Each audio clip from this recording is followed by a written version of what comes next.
नमस्कार साथियों। आज का विचार, सच्चे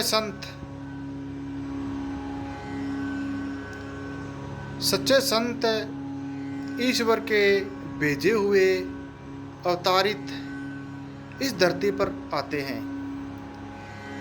यदि इंसान को इंसानियत सिखानी हो और सच्चाई का आभास करवाना हो तो एक इंसान ही करवा सकता है।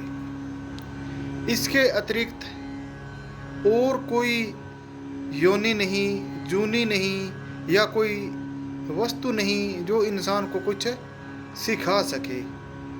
इंसान का किया कराया ही इंसान को इंसान से अच्छे कार्य के लिए प्रेरित करता है। आइए मित्रों, तो आज एक संत की परिभाषा, संत के बारे में थोड़ी सी चर्चा करते हैं। खान पान, रहन सहन, बातचीत, सब कुछ इंसानों के जैसा बाहरी तौर पर ईश्वरीय रूप की कोई निशानी नहीं। इंसानों की तरह मल मूत्र 5 तत्व की देह में ही संत रहते हैं, क्योंकि इंसान ही इंसान को समझ सकता है। अंतत संत इंसान रूप में रहते हैं। मनुष्य को सांसारिक बंधनों से मुक्ति व परमपिता परमात्मा से जोड़ने का काम करते हैं।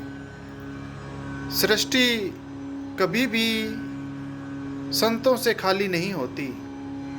हर युग में, हर समय में संत महात्मा इस धरती पर आते रहते हैं और परमपिता परमात्मा के बारे में चर्चित और चर्चा करते रहते हैं। समय परमेश्वर संतों के रूप में सृष्टि पर अवतरित होते रहते हैं, मौजूद रहते हैं। संसार में जीने के लिए धर्म, मर्यादाएं, जीवन के कायदे कानून, प्रकृति के नियम संत महापुरुषों ने ही इंसान को बताए हैं। और संसार का संचालन इन्हीं नियमों से होता है। धर्म मर्यादाओं के अनुसार धर्मों से संत नहीं बल्कि संतों से ही धर्म बने हैं। और सभी धर्म अल्लाह, राम, वाहिगुरु, गॉड, परमेश्वर के सहारे हैं, अर्थात संत, गुरु, परमात्मा, महापुरुष के आश्रय हैं। जीव जगत के मार्गदर्शन के लिए परमेश्वर ने एक पर्दा बनाया है, यानी उसने इंसान के शरीर को चुना है। तो मित्रों, इंसान का पहला कार्य और अंतिम कार्य हरि भक्ति, हरि इच्छा होनी चाहिए। इंसान अपने जीवन में सब कुछ अच्छा चाहता है। नाना प्रकार के विचार आते रहते हैं और विचारों के साथ मिलकर अपनी योजनाएं बनाता रहता है। हर दिन अच्छे अच्छे स्वप्न देखता है और नए नए कुछ करने के लिए प्रेरित रहता है। हे मित्रों, इस प्रकार जो मनुष्य की लालसा है दिन ब दिन इंसान को उलझाए रखती है।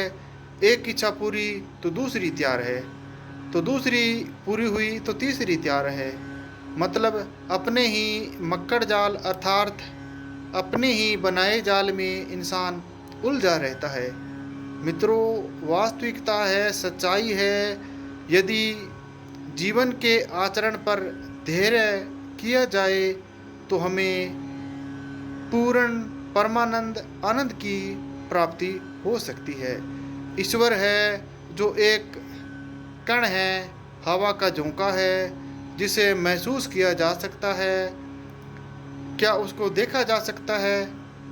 देखने के लिए इन खुली आंखों से उन्हें नहीं देखा जा सकता, क्योंकि बंद आंखें करने पर माथे की ललाट के बीच में, दोनों आंखों के बीच में एक अनहद नाम घुट, अनहद नाम धुन, प्रकाश की किरण जो हमें चमकती महसूस होती है, वो ईश्वर का स्वरूप है।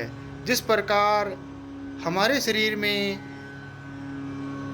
चलन है, हम सजीव हैं, हम किसी कार्य करने के लिए प्रेरित हैं, हमारा शरीर जो भी गतिविधि कर रहा है उसमें ईश्वर का तत्व है। जिस दिन वो तत्व, ईश्वरीय तत्व, आत्मा रूपी तत्व हमारे से अलग हो जाता है, हमें छोड़कर चला जाता है, उस दिन हम मृत्यु को प्राप्त हो जाते हैं। कुछ ही घंटों में, कुछ ही समय में हमारा शरीर बदबूदार, सड़न, गलन और खराब होने लग जाता है। क्या सजीव शरीर, जीवित शरीर कभी ऐसा व्यक्ति का हुआ? कदापि नहीं। क्यों नहीं? क्योंकि उसमें आत्मा का संचरण है। हे मित्रों, यदि सुख, समृद्धि, नेक भला बनना है तो अच्छे जो नेक भले कार्य करने के लिए संत महापुरुष हमें राह बताते हैं, रास्ता बताते हैं। बुराई से दूर रहने के लिए द मेथड ऑफ मेडिटेशन युक्ति बताते हैं, नाम की युक्ति बताते हैं, उसी का आभास करना चाहिए। इससे हमारे जो भी शारीरिक रोग है, विकार है और मन जालिम नाना प्रकार की जो बुराइयां पैदा करता है, उनसे हमें निजात दिलाता है। धन्यवाद मित्रों। आज